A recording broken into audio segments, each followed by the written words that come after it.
আসসালামু আলাইকুম, আমন্ত্রণ বাংলাভিশন সংবাদে। আপনি সঙ্গে থাকছি সেলিনা তাওহিদ। শুরুতেই জানিয়ে দিচ্ছি বিআরবি কেবল সংবাদ শিরোনাম। স্বাস্থ্যবিধি মেনে চললে করোনা থেকেও মুক্তি পাবে দেশের মানুষ। ঐতিহাসিক 6 দফা দিবসের আলোচনায় আশাবাদ প্রধানমন্ত্রী। বঙ্গবন্ধুর প্রতিকৃতিতে শ্রদ্ধাঞ্জলি। করোনায় একদিনে সর্বোচ্চ 42 জনের মৃত্যু। নতুন শনাক্ত 2743 জন রোগী। উপসর্গে আরও 10 জনের প্রাণহানি। করোনায় আক্রান্ত মন্ত্রী বীর বাহাদুর ও সিলেটের সাবেক মেয়র কামরান সিএমএইচে। মোহাম্মদ নাসিমের অবস্থা এখনও সংকটাপন্ন। লক্ষ্মীপুর 2, রায়পুরের এমপি পাপুল কুয়েতে গ্রেফতার। মানব পাচার ও ভিসা বাণিজ্যের অভিযোগ।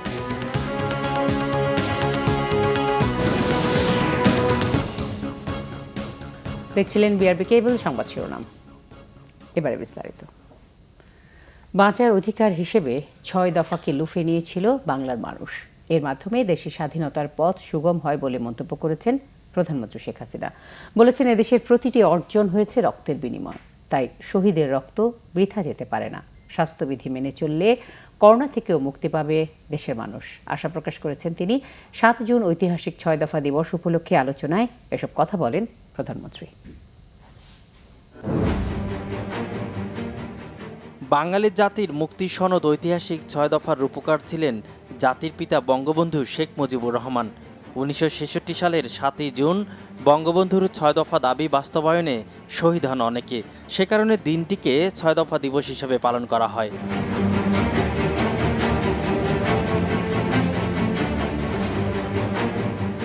দিবসটি উপলক্ষে অনলাইনে আলোচনা সভার আয়োজন করে জাতির পিতা বঙ্গবন্ধু শেখ মুজিবুর রহমানের জন্মশতবার্ষিকী উদযাপন জাতীয় বাস্তবায়ন কমিটি। সেখানে ঐতিহাসিক 6 দফার প্রেক্ষাপট নিয়ে আলোচনা করেন বিশিষ্টজনরা। একটি মহাকাব্য। এই 7 জুন সভায় প্রধানমন্ত্রী শেখ হাসিনা বলেন, সব দিক থেকে এগিয়ে থাকলেও বঞ্চিত ছিল পূর্ব পাকিস্তান। এসব অন্যায়ের বিরুদ্ধে বঙ্গবন্ধু শেখ মুজিবুর রহমানের 6 দফা ঘোষণা ছিল বাঙালির মুক্তির সনদ। দেশের মানুষকে সুরক্ষিত, আর্থসামাজিকভাবে স্বাবলম্বী করে তুলতে 6 দফা দাবি উপস্থাপন করা হয়। 6 দফা দাবিটা জনগণ এমনভাবে লুফে নিয়েছিল, আমি জানি না পৃথিবীর কোনো দেশে এত দ্রুত কোনো দাবি এত বেশি জনপ্রিয়তা পেতে পারে। কারণ বাংলার মানুষ এটা নিয়েছিল তাদের বাঁচার অধিকার হিসেবে, এবং এটা মূলতই তাই ছিল। তার কারণ আমরা বাঙালি, পাকিস্তান নামে দেশটা হওয়ার পর আমরা দেখেছি যে এই বাঙালিদের অধিকার কেড়ে নেওয়ার যে চেষ্টা, জাতির পিতা বঙ্গবন্ধু শেখ মুজিবুর রহমান তিনি আন্দোলন শুরু করেন এদেশের মানুষের অধিকার, যে অধিকারটা সর্বপ্রথম ছিল ভাষা। আমরা মাতৃভাষার কথা বলি বাংলা ভাষায়, সে বাংলা ভাষায় কথা বলার অধিকারটা কেড়ে নেওয়া হয়েছিল।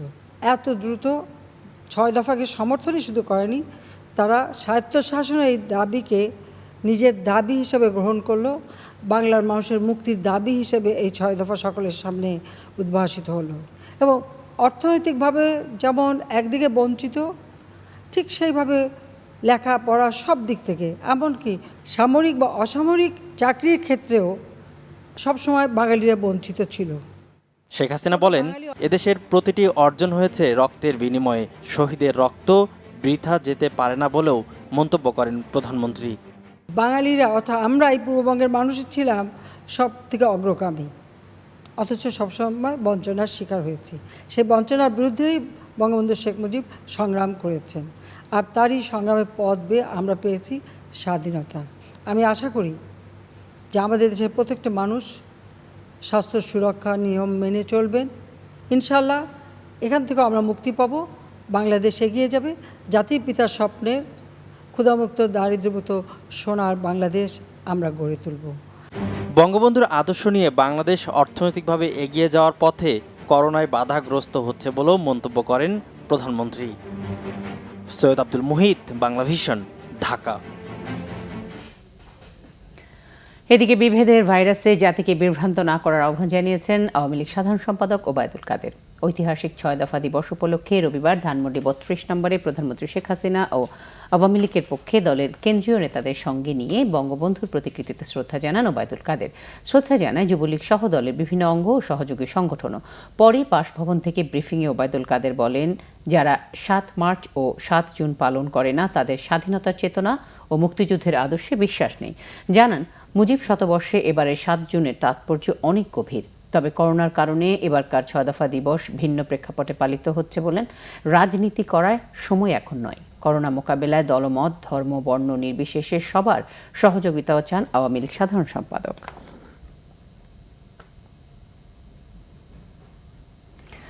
করোনা ভাইরাসে একদিনে সর্বোচ্চ 42 জনের মৃত্যু হয়েছে। এ নিয়ে দেশে এই ভাইরাসে মৃত্যুর সংখ্যা দাঁড়ালো 888।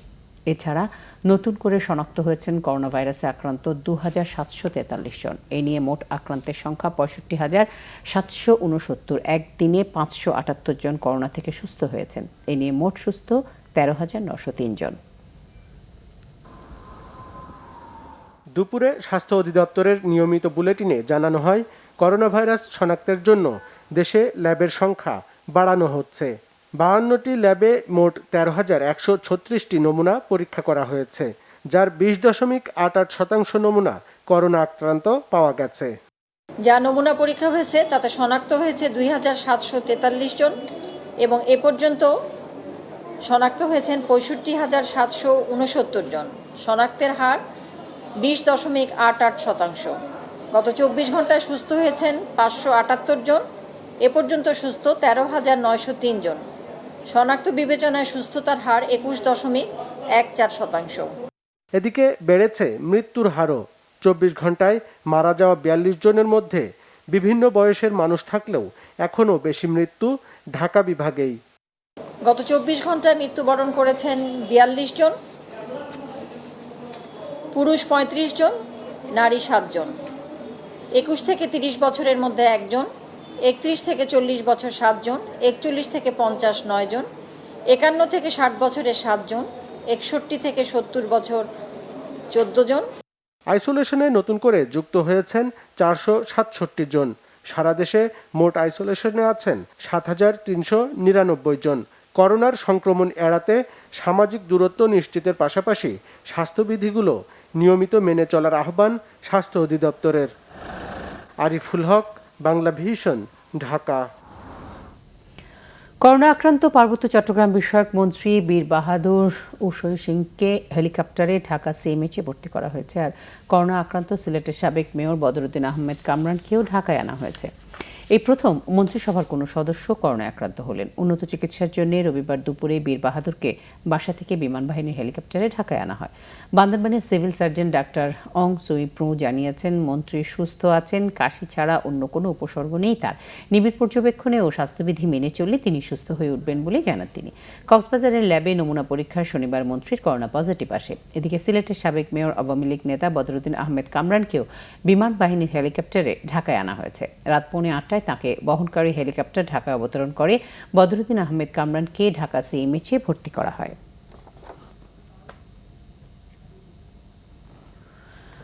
এদিকে আওয়ামী লীগ নেতা মোহাম্মদ নাসিমের শারীরিক অবস্থার কোনো উন্নতি হয়নি। তার চিকিৎসায় গঠিত মেডিকেল বোর্ডের প্রধান ডক্টর কনককান্তি বড়ুয়া জানান, অবস্থা এখন সংকটাপন্ন, আগের অবস্থায় রয়েছে। মোহাম্মদ নাসিম আইসিইউতে নিবিড় পর্যবেক্ষণে রয়েছেন। 24 ঘন্টা পরপর তার অবস্থা দেখে পর্যালোচনা করা হচ্ছে। রবিবার তার সিটি স্ক্যান করার কথা থাকলেও তা করা যায়নি। ভেন্টিলেশনে রাখা হয়েছে মোহাম্মদ নাসিরকে। তিনি কোমায় আছেন বলে জানান ডক্টর কমলকান্তি বড়ুয়া। করোনার উপসর্গ নিয়ে হাসপাতালে ভর্তি করা হয়েছিল আওয়ামী লীগের প্রেসিডিয়াম সদস্য মোহাম্মদ নাসিমকে। দ্বিতীয় দফায় স্ট্রোক হলে শুক্রবারই জরুরি অপারেশন হয় তাঁর। তখন থেকেই শ্যামলীর বাংলাদেশ স্পেশালিস্ট হাসপাতালে আইসিইউতে আছেন আওয়ামী লীগের এই নেতা।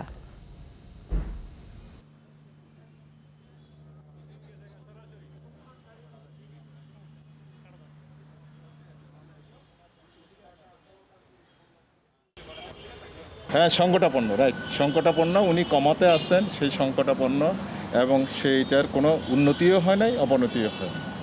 ব্লাড প্রেশার এবং পালস যেরকমভাবে চলছিল সেরকমভাবেই আছে। যেহেতু ওনাকে অনেক সাপোর্ট দেওয়া লাগছে, সেই জন্য সিটি স্ক্যান করতে গেলেও একটু ঝুঁকি আছে, কথা বলছেন। সেই জন্য পরবর্তীতে করলে আরেকটু স্টেবল যদি হয় তখনও তো সিটি স্ক্যান করা যাবে। ভেন্টিলেশন দেওয়া আছে? হ্যাঁ, ভেন্টিলেশন প্রথম থেকেই আছে। করোনা উপসর্গ নিয়ে খুলনায় ৩ জন সহ চট্টগ্রাম, বরিশাল, মানিকগঞ্জ, জামালপুর, ময়মনসিংহ, গাজীপুর, রাঙামাটিতে মারা গেছেন 11 জন। এছাড়া করোনায় মৃত্যুর পাশাপাশি সংক্রমণ বাড়ছে দেশের বিভিন্ন জায়গায়। খুলনা মেডিকেল কলেজ হাসপাতালের আইসোলেশন ওয়ার্ডে করোনার উপসর্গ নিয়ে মারা গেছেন 2 জন। জ্বর ও শ্বাসকষ্ট নিয়ে চিকিৎসা নিচ্ছিলেন তারা। এদিকে করোনায় আক্রান্ত হয়ে হাসপাতালে মারা গেছেন এক বৃদ্ধ। করোনার উপসর্গ নিয়ে বরিশাল শেরেবাংলা মেডিকেল কলেজ হাসপাতালে 2 জনের মৃত্যু হয়েছে। শনিবার রাতে মারা যান তারা। মানিকগঞ্জ জেলা হাসপাতালের আইসোলেশন ওয়ার্ডে উপসর্গ নিয়ে মারা গেছেন এক যুবক। রবিবার সকালে মারা যান তিনি। জেলায় নতুন 26 জন সহ মোট আক্রান্ত 305 জন। রাঙামাটি শহরের ভেদভেদি এলাকায় করোনা উপসর্গ নিয়ে মারা গেছেন এক বৃদ্ধ। বেশ কিছুদিন তিনি শ্বাসকষ্টে ভুগছিলেন। জামালপুরের মেলান্দহে করোনার উপসর্গ নিয়ে মারা গেছেন সাবেক এক ইউপি মেম্বার। চট্টগ্রাম জেনারেল হাসপাতালে চিকিৎসাধীন 2 জনের মৃত্যু হয়েছে। এদের একজনের করোনা পজিটিভ, অন্যজনের করোনার উপসর্গ ছিল। রবিবার হাসপাতালের আইসিইউতে তাদের মৃত্যু হয়।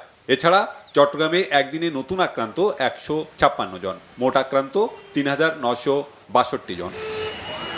জ্বর, সর্দি ও কাশি নিয়ে ময়মনসিংহ নগরীর এসকে হাসপাতালে মারা গেছেন এক গার্মেন্টস কর্মকর্তা।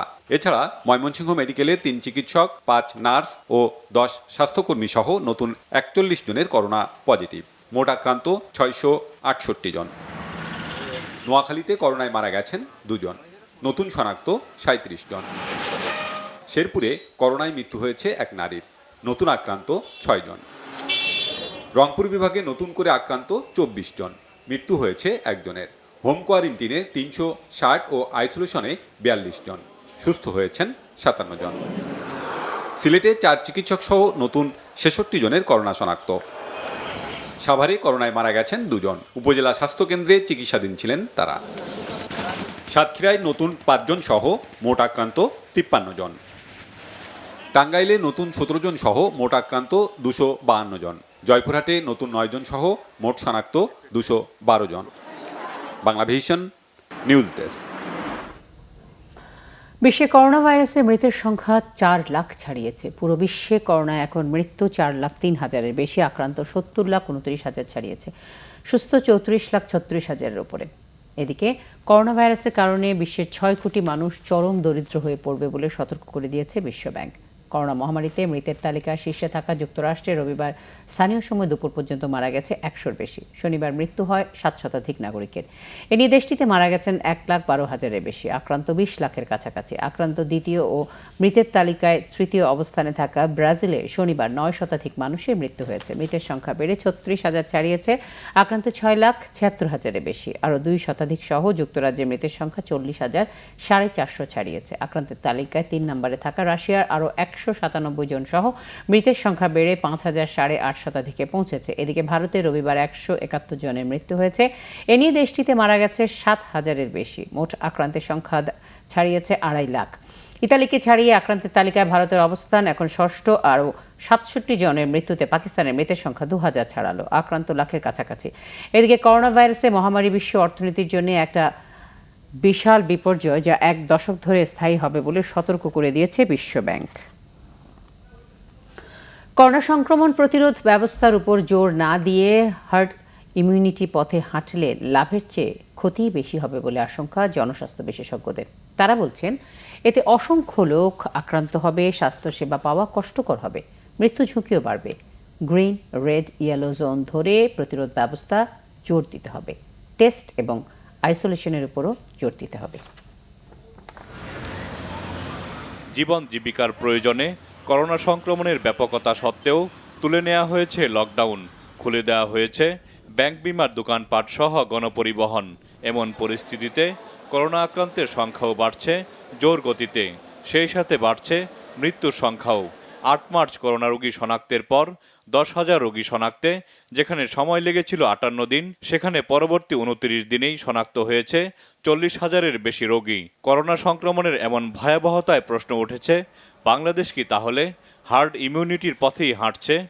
হার্ড ইমিউনিটি হচ্ছে যে একটি জনগোষ্ঠীর মধ্যে যদি 80% মানুষ সংক্রমিত হন সেখানে উপসর্গ হোক আর না হোক সেই সমাজের মধ্যে হার্ড ইমিউনিটি হয়। তখন হচ্ছে যে এই যে লোকটা আপনার ইনফেক্টেড থাকলেন তিনি কিন্তু আলটিমেটলি যে ইমিউন হয়ে যাবেন বা তিনি প্রতিরোধ ক্ষমতা তার তৈরি হয়ে যাবে, এটাই হচ্ছে যে হার্ড ইমিউনিটি। তাই হার্ড ইমিউনিটি আমাদের দেশে যদি আমরা যে হার্ড ইমিউনিটির জন্য অপেক্ষা করি তাহলে আমাদের প্রায় 13.5 কোটি মানুষ আসলে সংক্রমিত হতে হবে, তাদের উপসর্গ হোক আর না হোক। বিশেষজ্ঞরা বলছেন মানুষের রোগ প্রতিরোধ ক্ষমতা এবং বর্তমানে স্বাস্থ্য খাতের যে অবস্থা তাতে হার্ড ইমিউনিটির দিকে গেলে ক্ষতি বেশি হবে। এখন সরকার বা আমরা যদি ভাবি যে আমরা হার্ড ইমিউনিটি পেতে চাই, এটা একটা দূরস্থ। হার্ড ইমিউনিটি অর্জিত হবে না, মাঝখানে যেটা হবে তার ফলে আমাদের অসংখ্য লোক আক্রান্ত হবে এবং তাদের মধ্যে অনেকের স্বাস্থ্যসেবায় যে সেবা পাওয়াটা সেটাও কষ্টকর হবে এবং আমাদের আইসিইউ বা অন্য সেবাগুলো যেহেতু আমরা রাতারাতি অনেক বাড়াতে পারবো না, সুতরাং আমাদের অনেক লোকের মৃত্যুর ঝুঁকিও বেড়ে যাবে। এগুলো চিন্তায় এখনও আমাদেরকে প্রতিরোধের পথে হাঁটতে হবে। আমাদের সবুজ, ইয়েলো বা হলুদ এবং লাল এই জোন ধরে প্রতিরোধ ব্যবস্থাকে জোর দিতে হবে, টেস্টিংয়ে জোর দিতে হবে। পুষ্টিবিদরা বলছেন যেভাবে সংক্রমণ বাড়ছে তাতে রোগ প্রতিরোধ ক্ষমতা বাড়ানো এবং সচেতন হওয়া ছাড়া বিকল্প নেই। প্রতিদিনের খাবারে প্রচুর পরিমাণে ভিটামিন সি গ্রহণ করুন। সাধারণত পেয়ারা, আমড়া, জাম্বুরা, লেবু, আমলকি এবং টক জাতীয় যে কোনো খাবার থেকে আপনি ভিটামিন সি চাহিদা পূরণ করতে পারবেন। ভিটামিন সি যে কোনো ভাইরাস মোকাবেলায় অত্যন্ত গুরুত্বপূর্ণ ভূমিকা পালন করে। খাবারের পাশাপাশি প্রতিদিন 15 থেকে 20 মিনিট সূর্যের তাপ আপনার শরীরে লাগান, কারণ সূর্যের তাপ বডিতে ভিটামিন ডি তৈরি করতে অনেক বেশি সহায়তা করে। সংক্রমণ থেকে বাঁচতে স্বাস্থ্যবিধি এবং সরকারি নির্দেশনা মেনে চলার উপর গুরুত্ব দেন বিশেষজ্ঞরা। জাহাঙ্গীর আকন্দ, বাংলা ভিশন, ঢাকা। করোনা মহামারীকে পুঁজি করে স্বাস্থ্য খাতে চিকিৎসা সরঞ্জাম কেনাকাটায় নতুন করে দুর্নীতির উৎসব শুরু হয়েছে বলে অভিযোগ করেছেন বিএনপির সিনিয়র যুগ্ম মহাসচিব রুহুল কবির রিজভী। অভিযোগ করেন সরকারের অযোগ্যতা এবং একের পর এক ভুল সিদ্ধান্তের কারণে দেশে করোনা পরিস্থিতি ভয়াবহ আকার ধারণ করেছে। নয়াপল্টনের কেন্দ্রীয় কার্যালয়ে রবিবার অনলাইন সংবাদ সম্মেলনে তিনি এসব অভিযোগ করেন। স্বাস্থ্য খাতকে লুটপাটের আখড়ায় পরিণত করেছে, সেখানে চলছে দুর্নীতির মহোৎসব। ক্ষমতাসীন দলের হুমরা তোমরারা দুর্নীতিতে ভাগ বসাতে ব্যস্ত। ভেন্টিলেটর, আইসিইউ, অ্যাম্বুলেন্স, হাসপাতালের বেড আর করোনা আক্রান্ত মানুষের চিকিৎসা সুবিধা দিতে সম্পূর্ণ ব্যর্থ এই সরকার। উন্নয়নের ফাঁপাগল্পের মাঝে যে একটা বাতাসযুক্ত বেলুন ছিল, করোনার সামান্য ধাক্কায় সেটা ফুটো হয়ে গেছে। অপরিণামদর্শী ও ভুল সিদ্ধান্তের মাধ্যমে সরকার সমগ্র দেশে করোনা ভাইরাসের চাষাবাদ বাড়াচ্ছে, ঘরে ঘরে করোনা বিস্তারের সুযোগ করে দিচ্ছে। মানব পাচার ও ভিসা বাণিজ্যে জড়িত অভিযোগে লক্ষ্মীপুর 2 আসনের সংসদ সদস্য কাজী শহীদ ইসলাম পাপুলকে আটক করেছে কুয়েতের সিআইডি পুলিশ। কুয়েত সিআইডি কর্মরত বাংলাদেশি এক কর্মী বাংলাভিশনকে জানান, শনিবার রাত 9টার দিকে এমপি পাপুলকে আটক করে সিআইডি অফিসে নেওয়া হয়। তিনি স্বতন্ত্র এমপি পাপুলকে পানি খেতেও দিয়েছেন। রবিবার সকাল 10টার দিকে সিআইডি অফিস থেকে তাকে বের করে নিয়ে যাওয়া হয় বলে জানান ওই বাংলাদেশি কর্মী। কুয়েতে একাধিক প্রবাসী জানিয়েছেন সকালে পাপুলকে আদালতে নেওয়া হয়। এ বিষয়ে বাংলাদেশের রাষ্ট্রদূত এস.এম. আবুল কালাম বাংলাভিশনকে জানান, এমপি পাপুলকে কুয়েতের সিআইডি আটক করেছে বলে জেনেছেন তিনি, তবে আনুষ্ঠানিকভাবে দূতাবাসকে কিছু জানায়নি কুয়েত সিআইডি। কুয়েতে বেআইনি কর্মী প্রেরণ ও অবৈধ ভিসা বাণিজ্য সহ নানা অভিযোগে সম্প্রতি কুয়েতের বিভিন্ন গণমাধ্যমে এমপি পাপুলকে নিয়ে খবর প্রকাশ পায়। বাংলাদেশের গণমাধ্যমে এই বিষয়ে খবর প্রকাশ হয়েছে।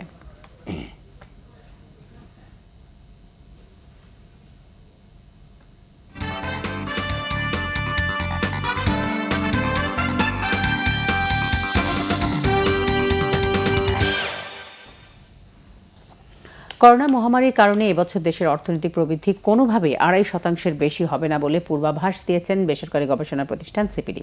সংস্থাটির গবেষকরা বলছেন, ভাইরাস ঝুঁকিতে পড়া অর্থনৈতিক মন্দায় দেশের দারিদ্র্য 11% বেড়ে দাঁড়াবে 35%। রাজস্ব ঘাটতি হবে 1.25 লাখ কোটি টাকা। এ অবস্থায় বড় বাজেট বাস্তবায়নে 56% রাজস্ব প্রবৃদ্ধির টার্গেট বাস্তবসম্মত নয় বলে উল্লেখ করেছে সিপিডি। মহামারী করোনার প্রভাবে রপ্তানি খাতে নেতিবাচক প্রভাব পড়ার পাশাপাশি প্রায় 2 মাসের বেশি বন্ধ ছিল কলকারখানার উৎপাদন। অবকাঠামো খাত, হোটেল, রেস্টুরেন্ট, পরিবহন ও সেবা খাতের গতিও থমকে আছে। যেই 15টি খাত ধরে জিডিপির হিসাব করা হয় তার 5টিতেই মন্দা। তাই এবছর 8.2% প্রবৃদ্ধি অর্জনের টার্গেট 1/3 নেমে আসবে বলে মনে করে সিপিডি। এই অর্থ বছরে হয়তো প্রবৃদ্ধি আমাদের 2.5% বেশি হতে পারবে না। অর্থাৎ আমরা সবচাইতেও যদি ভালো একটা সিনারিও এই বছরের জন্য চিন্তা করি, তাহলে আমাদের ধারণা যে এই বছরের প্রবৃদ্ধি 2.5% বেশি হবে না। বিদায়ী অর্থ বছরে দেশের অর্থনৈতিক পরিস্থিতি এবং আসছে বাজেটের চ্যালেঞ্জ নিয়ে ভার্চুয়াল মিডিয়া ব্রিফিংয়ে সিপিডির গবেষকরা জানান, করোনার কারণে এবার স্বাস্থ্য খাতে ব্যয় বাড়বে 11%। এই অবস্থায় এ খাতে 32,000 কোটি টাকার বরাদ্দ পর্যাপ্ত নয়। যেমন চলতি অর্থ বছরে 25,000 কোটি টাকার একটু বেশি, আগামী অর্থ বছরে আমরা শুনছি যে 32-33,000 কোটি টাকা, খুবই কম প্রয়োজনের তুলনায়। সিপিডি আরো জানায়, গেল 10 বছরে রাজস্ব আয়ের প্রবৃদ্ধি কখনো 26% বেশি ছাড়ায়নি। এই পরিস্থিতিতে 56% রাজস্ব প্রবৃদ্ধির টার্গেট যুক্তিসঙ্গত হবে না। এক কথায় উত্তর হচ্ছে যে এটা সম্ভব না, কারণ আমরা দেখেছি বিগত সময়েও গত কয়েক বছর থেকে ধারাবাহিকভাবে এটার লক্ষ্যমাত্রা পূরণ করা যাচ্ছে না। 2011 বা 12 সালে বোধহয় আমরা একবার হাইয়েস্ট গ্রোথ হয়েছিল আমাদের 26%। এটা ছাড়া আমাদের অন্যান্য বছরে 14-15% মতো গ্রোথ হয়। সেখানে এটা 56% একটা গ্রোথ ধরা, যেটা নাকি বেইজও ক্রমান্বয়ে বাড়তেছে, এটা তো মানে অবাস্তব। আমাদের এই বর্তমান পরিস্থিতি বিবেচনায় ব্যক্তি শ্রেণীর করমুক্ত আয়সীমা আরো 1 লাখ টাকা বাড়িয়ে 3.5 লাখ টাকা করা এবং কর হার আগের তুলনায় 5% কমানোর প্রস্তাব দিয়েছে সিপিডি। আমাদের অন্যান্য জিয়াউল হক সবুজ, বাংলা ভিশন, ঢাকা। কাজ থমকে যাওয়ার শঙ্কা তৈরি হয়েছে চলমান বেশ কয়েকটি মেগা প্রকল্পের অগ্রগতি নিয়ে। আসছে বাজেটে এসব প্রকল্পে বরাদ্দ না কমিয়ে কাজের গতি বাড়ানোর তাগিদ বিশেষজ্ঞদের। তাদের শঙ্কা, সঠিক সময়ে সঠিক পদক্ষেপ নিতে না পারলে দীর্ঘমেয়াদে ঝুলে যেতে পারে মেগা প্রকল্পের কাজ।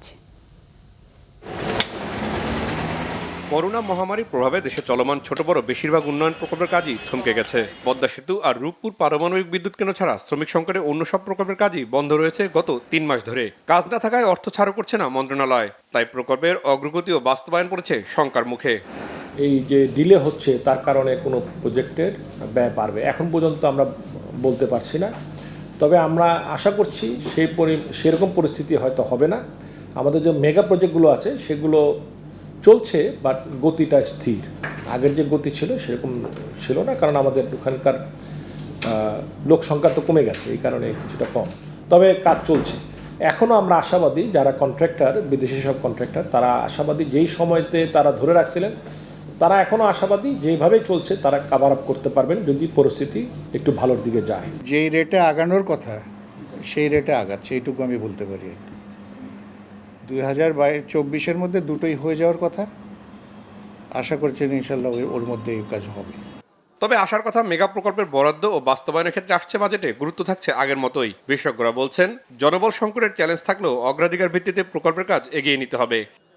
এই মুহূর্তে যেটা গুরুত্বপূর্ণ সেটা হচ্ছে আমাদের আভ্যন্তরীণ অর্থনীতির বহির্মুখীকরণ, এবং এই বহির্মুখীকরণের জন্য যে সমস্ত অবকাঠামো প্রজেক্ট যেগুলি আছে সেখানে প্রায়োরিটি বেসিসে বিনিয়োগ করতে হবে। সব ক্ষেত্রে যেগুলো প্রজেক্ট চালু আছে সেখানেই যে অর্থ বরাদ্দ দিতে হবে এমন কোনো কথা নেই। আমাদেরকে সাশ্রয়ের পথও খুঁজতে হবে। করোনা ভাইরাসের কারণে সারা পৃথিবী থমকে আছে, কিন্তু আমাদের এই মেগা প্রজেক্টগুলো এটাকে চলমান রাখতে হবে এবং তার জন্য যে বাজেট বরাদ্দ সেখানে যাতে সঠিক সময়ে যেটা ইমপ্লিমেন্টেশন যাতে হয় সেটার ব্যবস্থা করতে হবে। তার কারণ একটু যদি থেমে যায়, একটু যদি দেরি হয়, তাহলে সেক্ষেত্রে কিন্তু ব্যয় আবার বেড়ে যাবে। এখানে হিউম্যান রিসোর্সের ক্ষেত্রে কিছুটা ডেফিসিয়েন্সি হয়তো দেখা যাবে, তার কারণ যে সমস্ত বিদেশি টেকনিক্যাল পার্সন যারা আছেন তারা হয়তো সবাই এখানে থাকতে পারবেন না। তবে যতটা সম্ভব এটাকে চলমান যাতে রাখা যায় তার ব্যবস্থা করতে হবে। দীর্ঘদিন কাজ থমকে থাকায় মেগা প্রকল্পের ব্যয় বাড়বে বলেও আশঙ্কা অর্থনীতিবিদদের। ইরশান নাসরুল্লাহ, বাংলা ভিশন, ঢাকা। এবার বাংলাদেশিরা হজে যেতে পারবেন কিনা জানা যাবে 15 জুনের মধ্যে। তবে এর আগে পুরো প্যাকেজের টাকা নেওয়ার অভিযোগ উঠেছে কারো কারো বিরুদ্ধে। সিদ্ধান্তের আগে নিবন্ধন ফির বাইরে কোনো টাকা না নিতে বলেছেন ধর্ম প্রতিমন্ত্রী। এ বিষয়ে হাব সভাপতির বক্তব্য হচ্ছে, নিবন্ধনের টাকা সংরক্ষিত থাকে ব্যাংকে, আর অতিরিক্ত টাকা নেওয়ার বিষয়ে সতর্ক তারা।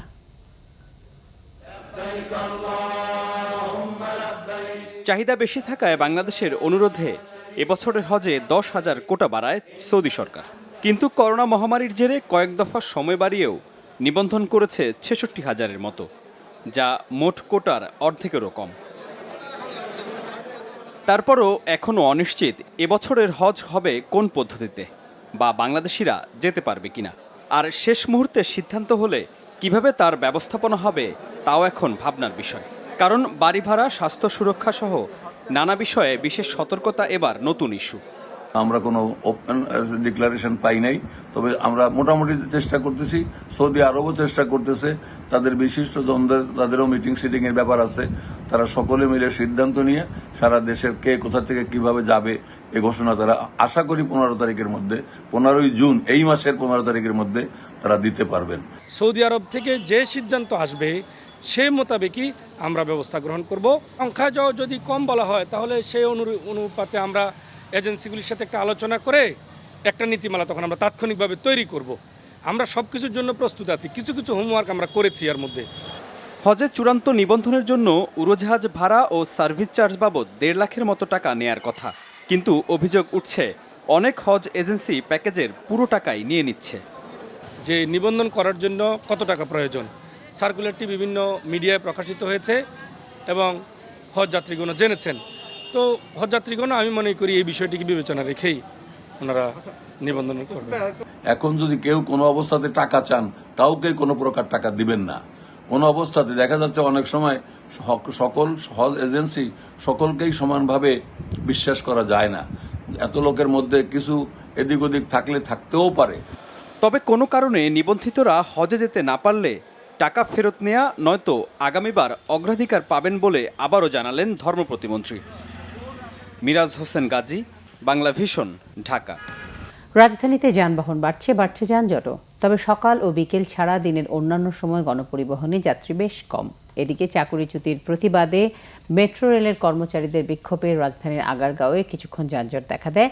পরে পুলিশ তাদের সরিয়ে নিলে পরিস্থিতি স্বাভাবিক হয়।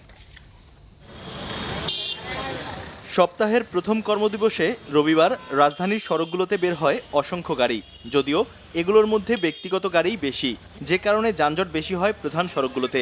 গণপরিবহনও চলেছে পুরোদমে। যাত্রীদের অভিযোগ, সকালে অফিস সময়ে নিয়মের চেয়ে বেশি যাত্রী তোলা হয়েছে বাসগুলোতে।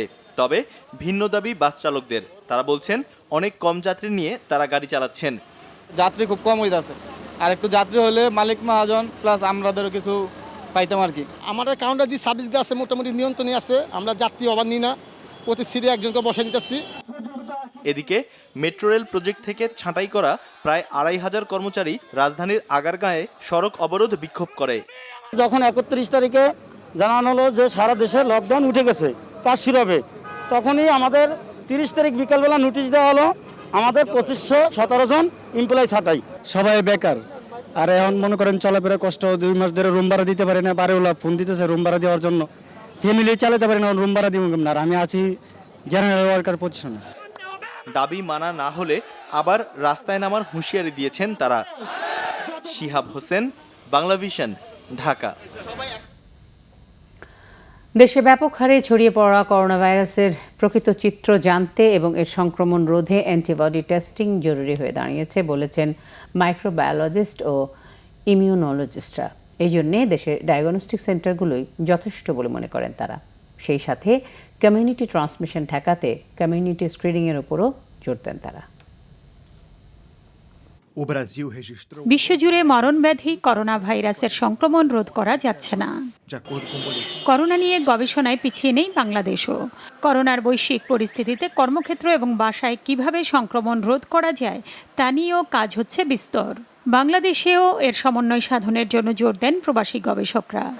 কোভিডের এগেনস্টে ইমিউন রেসপন্স স্টাডি এটা আন্ডার ডেভেলপমেন্ট নাও। ন্যাচারাল ইনফেকশন আর ভ্যাকসিনেশন, এই মাধ্যমে হার্ড ইমিউনিটি বলে একটা কথা এখন বহুল আলোচিত।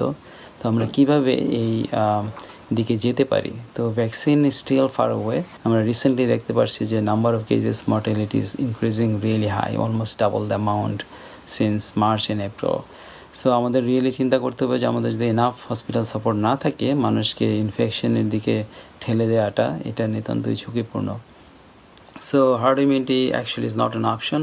আমাদেরকে সতর্ক হতে হবে, হাইজিন মেইনটেনেন্স। এদিকে দেশে করোনার টেস্টিংয়ের ক্ষেত্র বৃদ্ধিতে প্রকৃত পরিস্থিতি উঠে আসছে।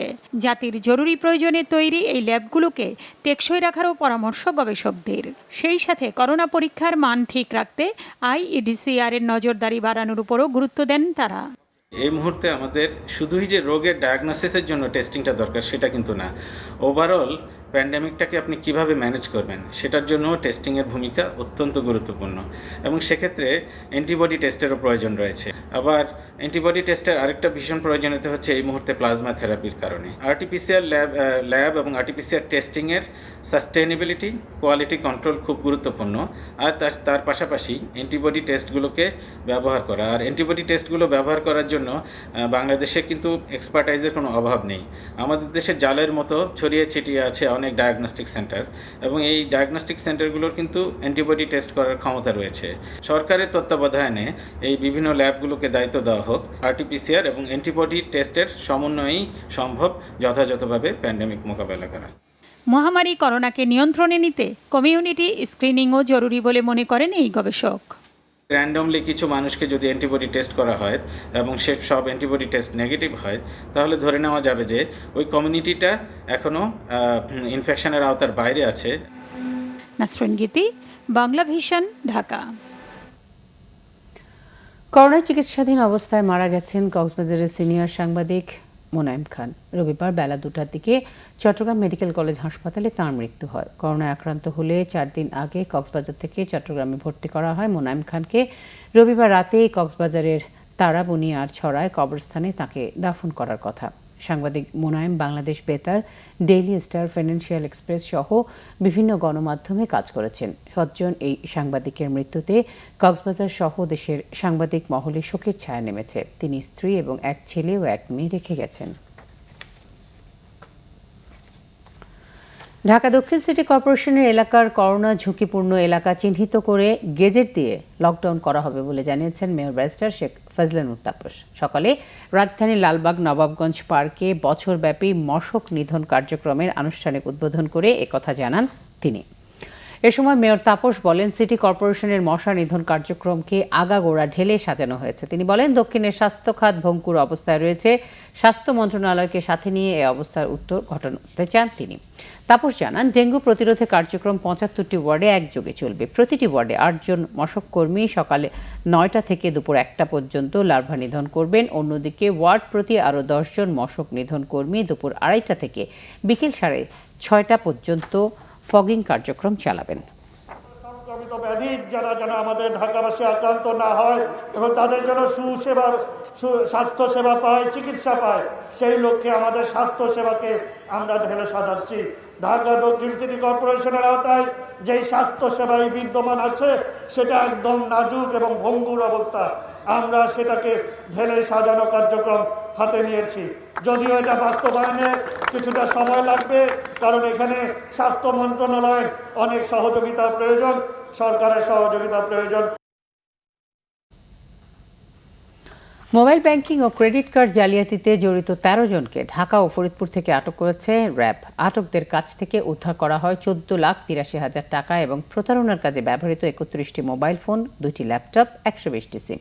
একজন মাস্টারমাইন্ড পুরো প্রতারক চক্রকে নিয়ন্ত্রণ করে। এই চক্রে 30 থেকে 40 জন সদস্য কাজ করে। সংবাদ সম্মেলনে র্যাবের গণমাধ্যম শাখার পরিচালক লেফটেন্যান্ট কর্নেল সরওয়ার বিন কাশিম জানান, গ্রাহকদের তথ্য সংগ্রহ করে মোবাইল নাম্বারগুলো স্পুফিং করত এরা। এরপর ভুয়া কাস্টমার কেয়ারের সদস্য সেজে গোপন তথ্য নিয়ে টাকা হাতিয়ে নিত।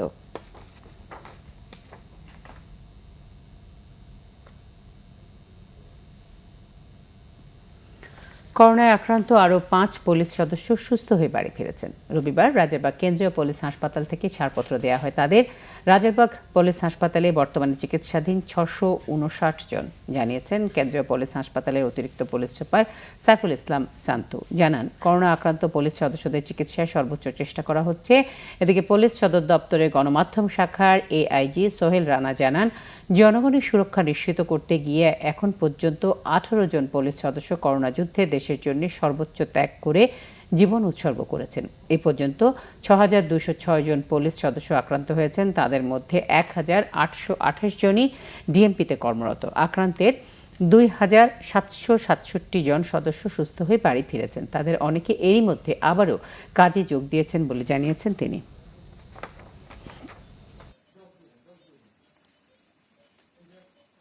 কেন্দ্রীয় পুলিশ হাসপাতালে আজ প্রায় 659 জন চিকিৎসাধীন রয়েছেন।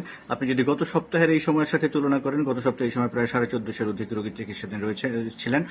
আজকে আমাদের যে রিকভারি যে রেটটা অনেক ভালো এবং তাদেরকে রোগমুক্ত করার জন্য আমাদের যতখানি প্রচেষ্টা থাকা দরকার আমরা সকল ধরনের প্রচেষ্টা করে আমরা একজন সদস্যকে রোগমুক্তির জন্য আমরা আপ্রাণ চেষ্টা করে যাচ্ছি এবং আমরা সব সময় প্রত্যাশা করছি যেন একটি লাল গোলাপের বিদায় দিয়ে আমরা তাদেরকে তাদের কর্মক্ষেত্রে ফিরিয়ে দিতে পারি।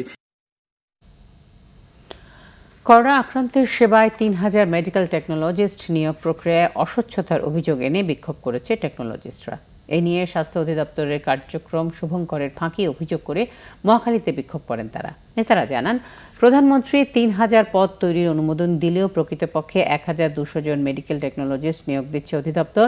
বাকি 1,800 জন নন টেকনিশিয়ানকে নিয়োগের পায়তারা করছে একদল অসাধু কর্মকর্তা। এর মধ্যে অস্বচ্ছ প্রক্রিয়ায় 183 জনের সরাসরি নিয়োগ ও বাতিলের দাবি জানান তারা। অন্যথায় দাবি আদায়ে 10 জুন অবস্থান ধর্মঘট পালনের হুঁশিয়ারি দেন তারা।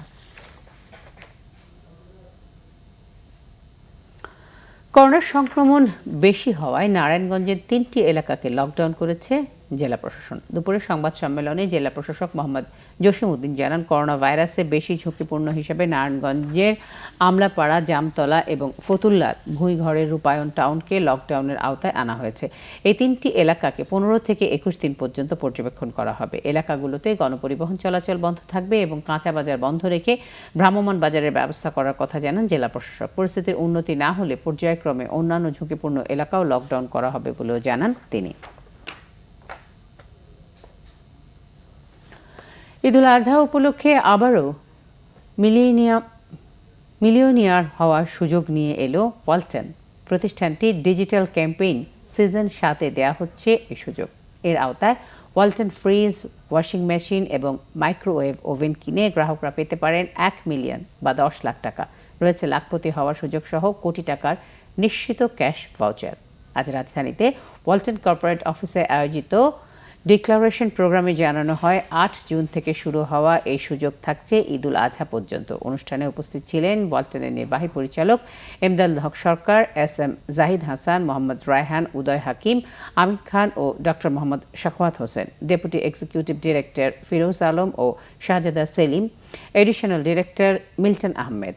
অনলাইন দ্রুত সর্বোত্তম বিক্রয়োত্তর সেবা দেওয়ার লক্ষ্যে সারা দেশে ডিজিটাল ক্যাম্পেইন চালাচ্ছে ওয়ালটন। ফলে ওয়ারেন্টি কার্ড হারিয়ে গেলেও দেশের যে কোনো ওয়ালটন সার্ভিস সেন্টার থেকে দ্রুত কাঙ্ক্ষিত সেবা পাচ্ছেন গ্রাহকেরা। আমিন জুয়েলার্স আন্তর্জাতিক সংবাদ।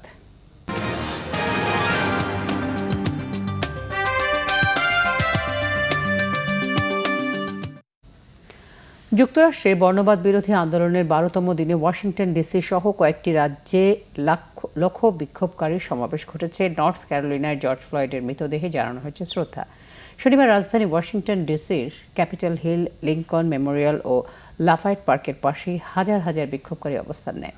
ব্ল্যাক লাইভস ম্যাটার প্লাজা নামে নতুন নামকরণকৃত এই সড়কটি ভরে ওঠে আন্দোলনকারীদের অংশগ্রহণে। পুলিশের নির্যাতনে কৃষ্ণাঙ্গ যুবকের মৃত্যুর প্রতিবাদ ও চিরতরে বর্ণ বৈষম্য বন্ধের দাবি জানায় তারা।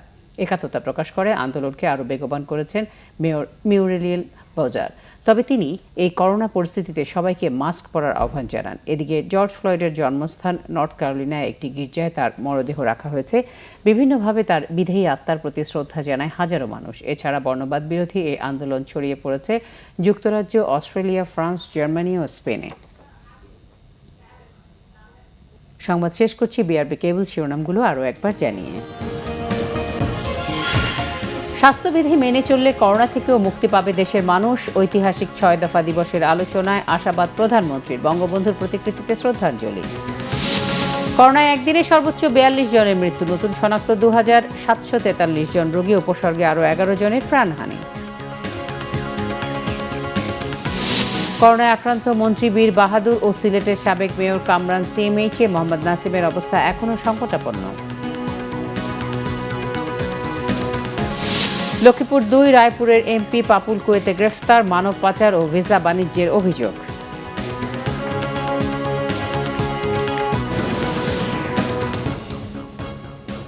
এই ছিল এখনকার মতো। পরের সংবাদ দেখার আমন্ত্রণ রইল। এছাড়া বাংলাভিশন সংবাদ ও সংবাদ সংশ্লিষ্ট অনুষ্ঠান দেখতে লগ ইন করুন facebook.com/বাংলাভিশননিউজে এবং সাবস্ক্রাইব করুন youtube.com/বাংলাভিশননিউজে। সঙ্গে থাকায় ধন্যবাদ সবাইকে।